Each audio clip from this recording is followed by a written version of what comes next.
This is the general manager of your favorite television show, SmackDown Live, Daniel Bryan. Yeah. Welcome home. Yeah.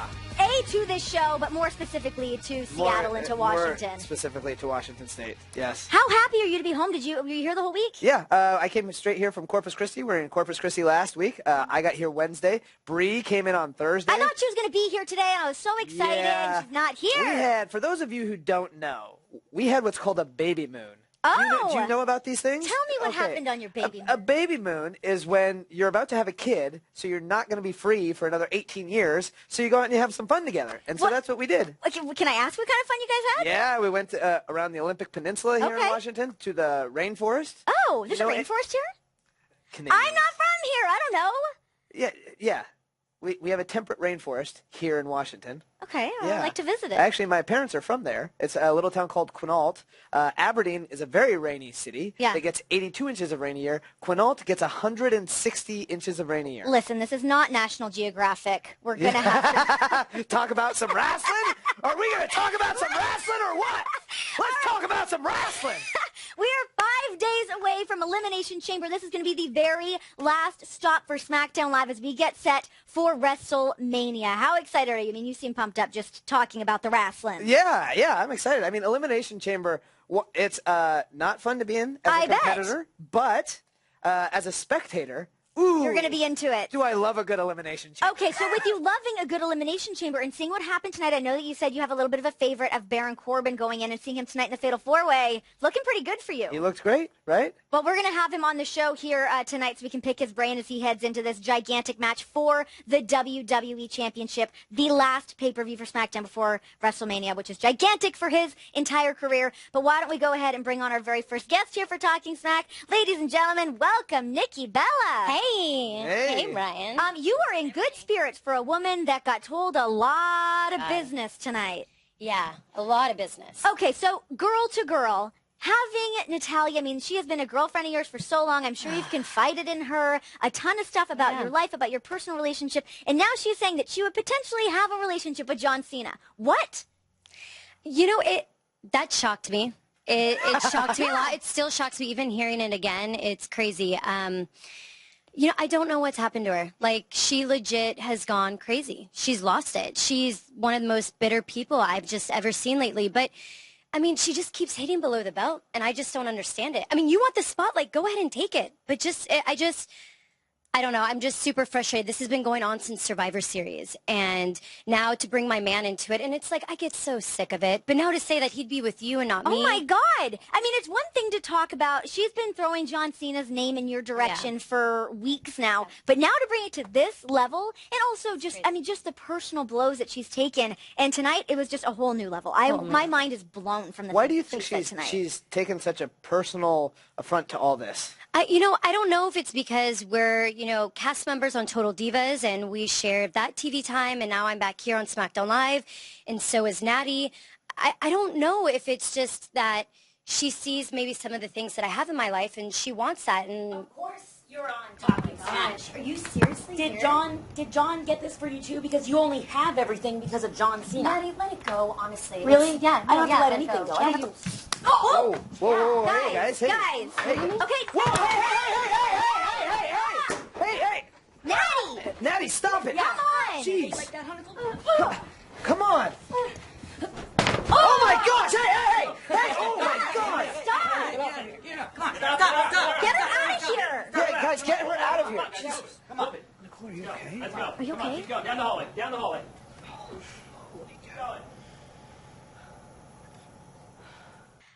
Okay, welcome back to Talking Smack. This has gotten so out of control between these two. I mean, there's got to be some kind of repercussions for her. She can't just come in here and do something like that to Nikki. I mean, this is a professional environment, and she was scheduled to be on this show, and now it's too much. Yeah, and so we're having our medical professionals look at Nikki Bella right now. I don't know what the results is going to be. Her face smacked against that glass, and you know how thick this is. Yeah. I don't know, an 1.5 inch thick glass. And a lot of people don't know this about Nikki Bella, but because of her neck surgery, she has to be very careful about a lot of this stuff. Like, just in the last couple of weeks, she's been feeling this tingling down her arm, and I went through that when I came back from my neck surgery, and this is a dangerous situation. It's one thing to have a personal problem with somebody, but when you're injuring somebody's neck like that, that takes it to a whole new level. And especially, like this is their careers, right? Mm-hmm. As somebody whose career ended because of injuries, like you hate to see stuff like this. Of course. So. Okay, well, we'll be able to give you guys an update on Nikki Bella if we get anything tonight, but if not, stay tuned to WWE.com. I'm sure there'll be some information on there on how Nikki Bella's doing. Okay, well, trying to bring things up here. The Ascension tonight got a huge victory. I mean, we have not been able to see this from the Ascension in I don't even know how long. I mean, for them to be in a 12-man tag team match and come out on top. Yeah, I'm very happy for them. So Victor of the Ascension, he and I teamed together like years and years ago. Like we teamed together. I think the first time we did it was in 2005. Oh my gosh.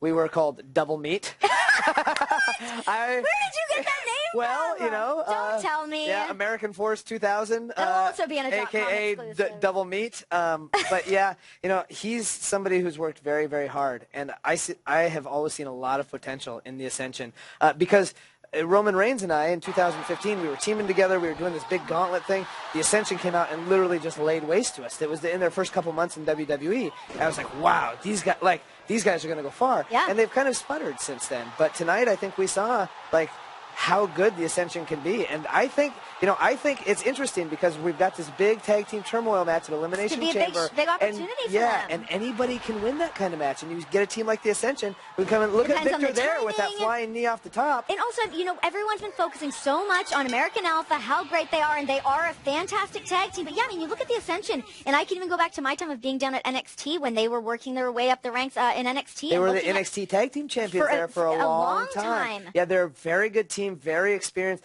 And this tag team division is very good. You've got a lot of former champions. So much depth in there. You've got the Usos. You've got Heath Slater and Rhino. You've got the Ascension with how much they've teamed. The Vaudevillains. Yeah, and they were NXT tag champions. Yep. So you've got a lot of great teams here, and so it's not like a shoo-in that the American Alphas are going to win. Alphas better watch their backs. They better watch their backs. Okay, another thing that we need to talk about that we have not been able to talk about for weeks now that I'm dying to know about: Carmella and James Ellsworth. Where were they tonight? Where were they? They weren't here tonight. Looking for love. Maybe they were. I can't say they were on a baby moon. That's not I mean, they might have been doing something.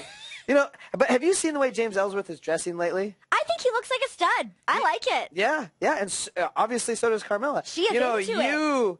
You know why I think that Carmella is with James Ellsworth. Why? Around the locker room, did you know that sometimes we call him James Hogsworth? That sometimes that's what we call him. I don't know why that happens. They call him the Big Hog, James Hogsworth. But yeah, who knows? What? There's no way. What? No. The whole locker room. He comes into the locker room and everybody's like, Big Hog, Big Hog, Big Hog. We do the Big Hog dance. That's a real thing. We need to get to our next guest. Do you know who leads it is Rick Victor of the Ascension in his face paint. But Double Meat? Yeah. Double Meat.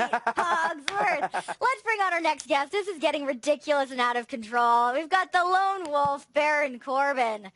I'm sorry you had to hear that. Yeah. I'm also enjoying the face print down there on the glass. Yeah. You missed a lot of action. Yeah, you guys are losing control up here. Yeah. Hey, you had a great night tonight. Congratulations. I did. I enjoyed every second of it. I mean, I'm in the ring with AJ Styles, Miz, and Dean Ambrose, 3 former WWE champions, and I single-handedly beat them all. This is the thing that I feel like, you've been saying this ever since you stepped foot in WWE. I mean, even going back to the times at NXT, you've always known that this is where you want to be. You're here to be a big star. And now for you to be there fulfilling this, I mean, how do you feel about that? And what else do you still have that we haven't seen? Well, so I have said... Double question. Yeah, I've said this ever since the Kalisto match, right? I said he's proven himself and that we're going to give him more and more opportunities the more he proves himself. And that's why we decided to put him in the Elimination Chamber match, and that's why we had that 4-way match tonight. And he did a great job. So the Elimination Chamber match, you could be walking out, and Daniel Bryan says he's got you as his favorite. It drives me crazy when you say it could be. I expect to walk out WWE champion. I made a statement tonight, again, with 3 former WWE champions. The end of days is devastating. It's devastating to everybody it hits, and they don't get up. AJ Styles felt that, firsthand tonight, and I plan on using that this coming Sunday in Arizona, and whoever I hit it on is done and out, and then eventually there's no one left, and I'm holding the championship, and I'm going to rub it in everybody's face just because I can. Okay, so I'm just throwing this out there, but without having experience been inside an Elimination Chamber match, and Brian, I'm sure you can speak to this, but it's like when there's other men in there that have had that experience, I mean, that could be something that could obviously be used against you on Sunday. It is going to be a new experience, but every day I train to be the best at what I do. Physically, I am imposing to everybody, and I can input my will on them, and there's nothing they can do about it. So at the end of the day, when I'm cracking people in the teeth, it doesn't matter if I'm inside a chamber or just inside a ring or inside of a little bar. People go down, they stay down. And, you know, I'd never been in a Andre the Giant Memorial Battle Royal before, and I walked in on the stage in front of 102,000 people, and I walked out champion. There's been a lot of never-befores for me here since I've walked in this door, and I've been successful at every opportunity. I'm making it a habit. I'm making it a habit of being successful. Are you concerned at all, because with the Elimination Chamber, you start off with 2, and then every 5 minutes somebody else comes in. Are you concerned at all about being the first person in? I mean, if you put me in there first, I don't think anybody's ever won it who started it. And so I'll make that, you know, another one of my notches on my belt, is I'll be the first person to ever win an Elimination Chamber, being the first, you know, entry, being the first person out there when the bell rings. I am going to have my hands full. There's no lie about that. You know, I came up here and said, hey, at the Royal Rumble, I'm throwing everybody out, and Undertaker is a ditch digger. And you know what? I got to punch Undertaker in the face, and I know he felt it, and I know he will remember that. Unfortunately, I ate my words in that moment when he got rid of me. So now I'm going into the chamber a little more anger, a little more frustration, and I really look forward to putting a hurting on 5 other guys. Do you think having that chip on your shoulder and that anger could be what you need to kind of put you over that edge that you need for Elimination Chamber? Most definitely. I'm not afraid to get my hands dirty. You know, I don't care what the people in the stands are saying to me. I don't care about what the idiots at home are tweeting to me. I'm in there to be champion. I'm in there to make money. And that's what I'm doing so far here. Would that be different for you? Say you do walk out as a WWE champion at Elimination Chamber, and then you go on to WrestleMania as a WWE champion, filled in an entire stadium with WWE fans. Is that something that would maybe change your perception on how the fans feel about you? No. Whatever the fans think of me from now, a year ago, 10 years from now, I don't care. They're not why I'm here. I'm here for myself. I'm here for my own goals that I have, and I do it myself. That's why I am the Lone Wolf. And, you know, someone gave me that nickname because that's how I am. I didn't ask for it. I didn't give it to myself. You know, a lot of people in this world dub themselves something. That was dubbed to me. I'm here for myself and myself alone. So, you know, going into the chamber, leaving champion, going into WrestleMania, continuing to be champion. I mean, not only is that a unbelievable first year for a superstar, but it's a legacy I'm going to leave, and people's opinions will never matter. Well, thank you so much for joining us tonight, and again, congratulations on tonight. Thank you very much. Great showing heading into Elimination Chamber for you. So that is going to be here in just 5 days, the Elimination Chamber. That's going to be available on the WWE Network, where we're going to have the WWE Championship on the line with these top-tier WWE superstars. We've got John Cena, The Miz, Dean Ambrose, Bray Wyatt, Baron Corbin, and AJ Styles. So 2 superstars that will not be in that match. However, they will be in a singles match, Randy Orton and Luke Harper. That's going to be an intense match. Yeah. So Luke Harper, I mean, we got to see him tonight saying, you took my family from me. He doesn't want to just cut the head off the Viper, which he said. He wants to, like, inflict pain on Randy Orton. For somebody that, you know Luke Harper, have we seen the full potential of Luke Harper or all of his capabilities? You know, I don't think that we have. You know, it'll be interesting to see how he does away from Bray Wyatt. You know, I remember distinctly a ladder match he had, I think it was 2 years ago, at TLC with Dolph Ziggler, and I thought, this is the most sadistic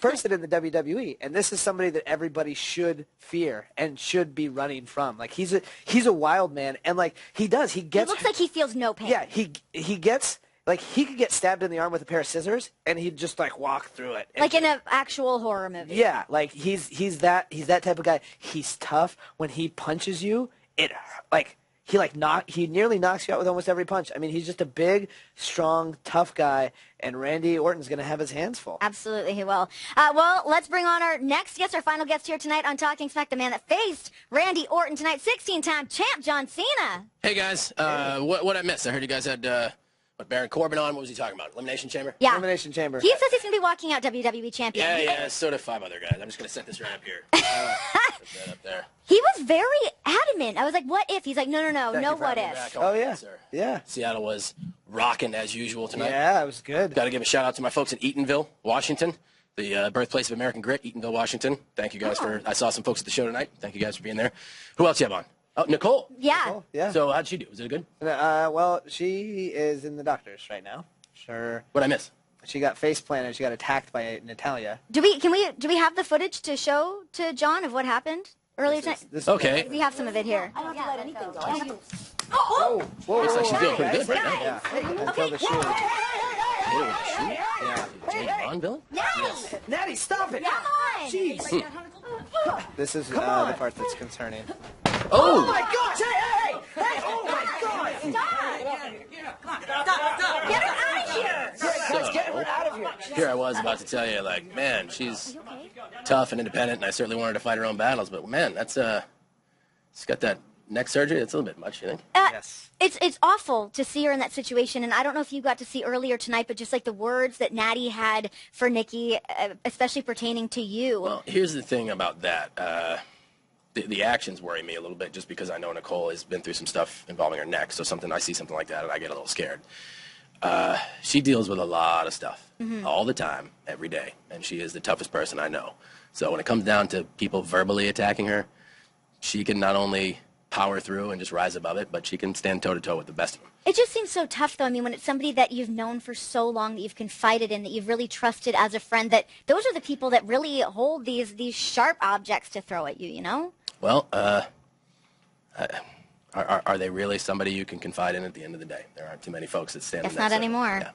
Yeah. Okay, well, hopefully we will be able to get an update again on Nikki and see how she's doing. But right now, let's talk to you about the Elimination Chamber. We're 5 days away. That is an ice-cold transition. I don't know any smooth way to go, lady hey. get bent like a Gumby doll. Sorry, man. Well, I'm just trying to get it going here. So she, if she is medically cleared, will be facing Natalia at Elimination Chamber.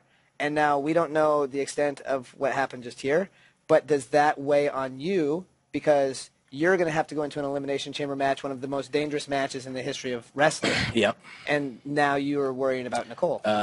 Nicole and I's relationship is not a normal 9-to-5 thing. We lead interesting lives. And we kind of came to the resolve that I kind of do my thing, and she is responsible for fighting her own battles. So, yes, of course, I'll be thinking about her, but she's tough, Matt. You know. I know. That is I an know. interesting outlook on it. I know. She's tough, and I don't want her to ever look back on anything she's ever done. And this is why one of the many reasons I love her so much. I don't want her to look back on anything that she's ever done and be like, you know what, I did this because you helped me do it.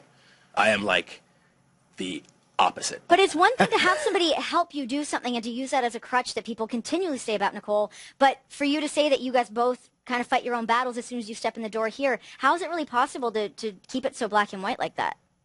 Well, I think a lot of it, I know Nicole has a lot of integrity and a lot of pride in her work. She very much cares about her legacy because she's had to go through a lot of stuff of being labeled as one thing that she's totally not and being here for the wrong reasons. Like I've heard and I've seen it all. I take a lot of flack from folks. You take a lot of flack I'm like from a folks. parody of a wrestler. Who said that? I don't know. Who said that? I don't know. But to see her go through it and to see that hard resolve, like that's a very rare find. You know, a lot of people lash out in anger, and for her to be able to just stand in there and handle her business. And I know she's going to be banged up, but I know she's going to be there on Sunday, and I know she's going to give it her all. And when lose or draw, she'll be at peace with what she does. Well, I appreciate you coming on and actually providing some insight on that, because I feel like so often we don't really get to hear your perspective So on it. now I'll let you talk about elimination. All right, Yeah, sweet. and you talked about legacy for her. Yeah. Well, what about legacy for you? I mean, 16 times. You did it. 16 times. Yeah, I know. And just small things like having Charles Robinson be the official of the match, and the first face I see coming back through the Royal Rumble stage is Ric Flair's. Those were very cool moments. But everybody always asks me what's my favorite match, and my answer is always the same. It's my next one. So I'm looking forward to Elimination Chamber, and I know that sounds like I guess I'm not stopping to smell the roses, but I don't know. My main objective here is to do the best I can for the WWE Universe. And if I take 2 seconds to even absorb what's going on or rest on my laurels, I know we are counting down the seconds to Elimination Chamber. And that's just, you want to talk about losing focus. Hey, man, I did it. Well, if I did it, I got nothing left to accomplish. My goal now is to keep this and be in the main event of WrestleMania. Now, is there any one person that you're most concerned about at Elimination Chamber? That big steel structure. Honestly, when it comes down to the Elimination Chamber, and I've been in this match before, the draw works against you. If you are number 1 and 2, that's a tough card to play because you just got to take that punishment to last to the end. That's very difficult. And the structure itself, just having a match for that long under normal circumstances is a strain on one's body, and in most cases takes time off of your career. And then you add the chamber on top of that, and it's almost like verbatim. You ask any superstar, they'll tell you the same thing. It's relentless. It's unforgiving. Like the thing I'm most worried about is the draw and the chamber, because those are the two biggest hills you have to climb. You have to negotiate the chamber and successfully survive. And if you bring the number 1 of the 2, it's a long night. It's a long night. You're not working in the favor of statistics. Fair enough. You thought I was going to go on here and yell and scream about how Sunday you're going to pay for the whole seat and use it. I got a whole other side to you tonight that I didn't know we were going to get that. I'm giving you the analyst point of view, and I think everybody knows by now, with the matches that I've had, if you want to check my track record, I'm firing on all cylinders. And everybody's going to say, oh, I'm going to go into Elimination Chamber, and I'll be on it. The one person I'm looking out for, AJ Styles, because I firmly believe he's firing on all cylinders. I think everybody else just isn't where we're at. And internet rejoice over that one and go nuts. But I think AJ and I are just in a groove, like that Michael Jordan zone where the rim is just a big old bucket and you can hit anything. Like it's hard to explain, but I feel like it all is just clicking in there, man. It feels great to be in there. I feel great every single night. Well, I like seeing your mindset going into this because right now you seem like you are dead set and holding on to that and heading into WrestleMania as the WWE champ. Let's hope so. Well, thank you so much for joining us and providing all that insight. That was actually really excellent. Thank you. This is my allotted interview time, so I have to be here. But if you allow me to excuse myself, thank I'm you. going to check on my lady. All right, yes, please do check on her. And thank you. Of course, Godspeed to Nicole, hoping that she's going to be okay as we head into Elimination Chamber this Sunday. Thank you guys so much for joining us tonight. Daniel Bryan, thank you. I know that you've got some other business to tend to right now as well. But thank you guys for joining us. We will see you this Sunday at Elimination Chamber. It'll be right here on the WWE Network. Presented by Tout. It is not presented by Tout. Oh.